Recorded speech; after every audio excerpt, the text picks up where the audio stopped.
Welcome to Overdose Awareness Day 2022. Can you hear me back there? You're good? You're good. Excellent. I'm going to start off with a bit of housekeeping, then the order of events, a few words from me, or probably a lot of words from me, and then there'll be pizza and time to mingle, and some folks are going to play some, we're going to hear some more drums, and we're going to hear some music. So over by the van is a no picture zone, so for whatever reason, if you shouldn't be here or you don't want your picture taken, please go over there and you won't get on film. Where Jamie is over there with the hands up, yeah. She's the inconspicuous one.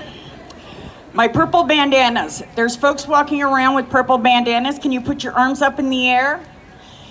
If for any reason this gets a little bit of a heavy load, please go search those folks out and they will direct you and support you and get you whatever you need, okay? We've got masks over there. Oh, at the tent back there, because we've moved them several times. We're gonna have pizza over here, and we've also got Kim doing smudging over that way as well. So if you feel like you'd like to do some smudging, get smudged, please feel free to go and see Kim. And they'll also give you any support if it's needed.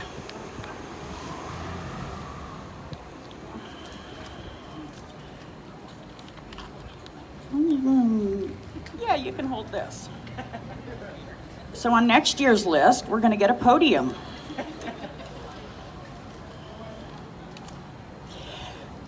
Welcome to Overdose Awareness Day. These events would not be possible without the dedication and devotion of Adrian Crowder from the Drug Strategy Committee.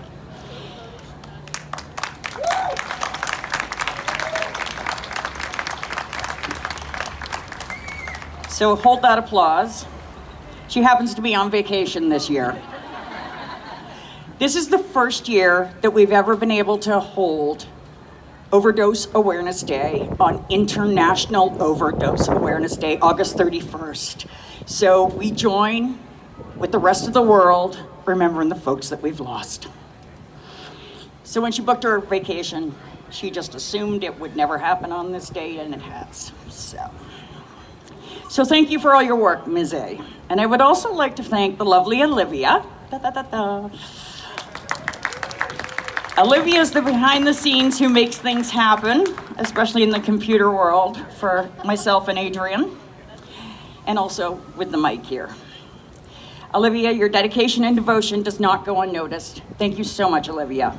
You've been an important part of this journey. A big thank you to all the support for the folks that are on the Overdose Awareness Day Committee. We couldn't have done it without you. I would also like to take time to recognize and thank personally the peers that work at the CTS, or the Overdose Prevention Site, as some of you might know it, along with the nurses and the devoted staff there that keep our folks alive. Thank you. So welcome to Overdose Awareness Day. This year's theme is to remember, reflect, and heal. My name is Karen Lomax. I'm the Overdose Prevention Coordinator at ARCH, HIV, AIDS, Resources, and Community Health here in Guelph. Thank you. This year's a bittersweet year for me. The bitter part is that my funding in this role is ending in March of 2023. The sweet part is that we finally made it to the county. The county being Northern Wellington. Yes, we took our Overdose Awareness Day gig on the road, and we did our first one in Mount Forest. I was a pretty proud outreach worker that day.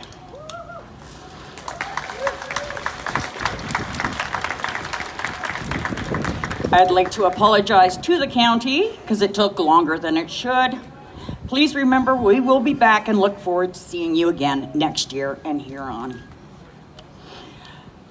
This year has been another hard year in my overdose prevention role. As I mentioned, it's my last year in this role, and I know the work is not complete. In all fairness, we've barely even started up in the county. There are quite a few small towns that make up northern Wellington. Opioid poisoning is not just a big city problem. It's an everybody, everywhere problem. You know, as a society, we could actually take some lessons from addiction. You see, addiction doesn't discriminate. It doesn't care where you came from. It doesn't care your gender. It doesn't care the color of your skin or your eyes. It doesn't care if you work or if you don't. It just needs a host. All human beings are welcome into the world of addiction. I've had an honor of working in this role since 2017. As I look back on this journey in overdose prevention, I do remember thinking when I first started, we should have a good grasp on opioid poisoning by 2023. I mean, 6 years is a long time to get things under control. If I think about it, where would we be if COVID took 6 years to get under control? We've been dancing with COVID for 2+ years now, and I hear folks say all the time, I'm sick and tired of all things COVID, myself included.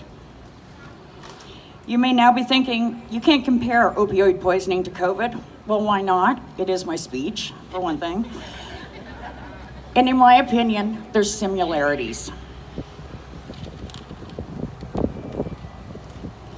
COVID is something we've all been living with for the past 2+ years. It's something we all know a little bit about because it's an experience that we've all had in some way, shape, or form had to deal with. We've had to live with it. We'd had to live with the restrictions, the isolation, and being told and limited to what we can do and what we can't. Our lives have been immobilized by COVID. But if I stood here today only talking about addiction and substance use, and if it's something you have no personal experience with, or you've never witnessed somebody go through it, how can you know what it's about? So let's compare addiction to COVID. Once again, it is my speech. Maybe that would give us some perspective on what folks with substance use go through and contend with. What if I told you COVID and addiction are both classified by medical communities as disease? They both have devastating effects on people, lifelong effects on a person who gets either disease. As with some diseases, there may bear scars. Symptoms may last for the rest of your natural life. Families, friends, and acquaintances are witness to their loved ones who have to go through it, whether it be COVID, substance use. Both COVID and addiction can be extremely stigmatizing. I mean, in all fairness, we don't want family and friends to come over for a visit, COVID, or if you're actively using. There are different reasons, of course. Both diseases can be very debilitating, and in all fairness, they both can kill you. But we look at addiction through a different lens, making addiction, substance use, dirty, shameful. Addiction is a disease, and as a society, we need to start treating it as such. What if we looked at COVID in the same way we do addiction, dirty and shameful? If we did, COVID would be pushed underground. People wouldn't disclose, people wouldn't seek help or medical attention. Welcome to the world of addiction. That is what we do. We don't disclose, we don't seek medical attention, because if we do, people shame or stigmatize against the addiction. If it sounds personal, it is. I've been living sober lifestyle for 12 to 11 years, and it still rears its ugly head. And most likely will for the rest of my life. Imagine seeking a family doctor and being told you're beyond their scope because you have addiction or substance use. If you were told that because you had COVID, that would fly in the face of every discriminatory law that Canada's ever had. We need to do better. We can do better. We need to stop stigmatizing people, stop criminalizing people, and stop labeling people. We need to start giving people necessities of life, like housing. You know, the things that make our lives comfortable and bearable. People deserve a roof over their head. People deserve to put food on the table. And I'm not just talking about folks with addiction or substance. I'm talking about the working poor, the elderly. You should not have to choose or make a decision on whether you pay rent or put food on your table. Our governments are to protect and help the vulnerable, the underprivileged, the little guy. So every human being has a shot at life, no matter who they are or what they are or their circumstances are. I believe we have lost our way. I believe as a society, we keep folks in addiction. We put such pressures on folks to get sober in the same breath. And when they're ready to make that change, and when they do make that change, there's no light at the end of the tunnel. They've worked hard to get out of the abyss that they've been living in. And when they start to live their lives the way society says that you should live your life, we have nothing for them. We have no affordable housing. We don't give them enough money to live. We don't give them enough money to rent, to eat, and to make improvements. How can we expect somebody to embrace sobriety and change their ways and the way they live and cope when there are no supports on the other side? I spoke to an outreach worker the other day, and they said, I don't know if I can do this job anymore. They said they're totally helpless. There's nothing I can give people. I can't help, I can't give people what they need and what they deserve. I don't have any answers or suggestions to get people what they need, which is a roof over their head.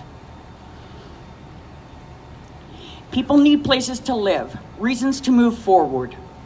We can't see the forest for the trees and things look totally hopeless. We need to give hope to people. If people don't get enough money to live off of and put a roof over their heads, how can we possibly expect them to give up their coping mechanism? In all fairness, addiction is a coping mechanism. It takes the pain away, the cold away, and the hunger. Then society says, well, they need to get a job. But how do you expect somebody to get a job when they're homeless and living in a tent as they fill out their application? I live in the red tent down the road. I can move it closer if I need to.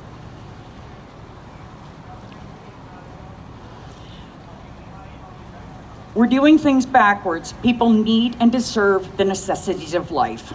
I said it last year and I'll say it again. The government needs an overhaul. The system is broken. We've lost our perspective. We've lost our goals.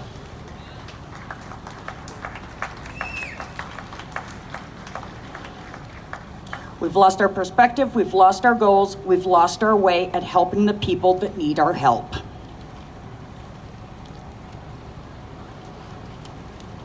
People need our help, the homeless, the elderly, the working poor, who have to make a decision between paying rent and buying groceries. And then we wonder why people live with addiction or lose the desire to live in sobriety. We need solutions. I mean, in all fairness, Canada, Guelph is not the only place dealing with or dealt with these issues. There are answers out there. We need to adopt what has worked for others. We need to take care of our own. When people can't cope, they look for comfort, and addiction can be comforting. As you leave here today, please remember these words. The folks that we've lost to addiction, opioid poisoning, substance use should be a symbol and a sign of what we're doing is not working. If we don't change our ways, whether it be fentanyl or another substance, this will continue with more devastation, more loss, and less hope. Please remember, recovery means whatever you want it to mean. It's not just about abstinence. It means giving folks the necessary tools to have a shot at life. Thank you.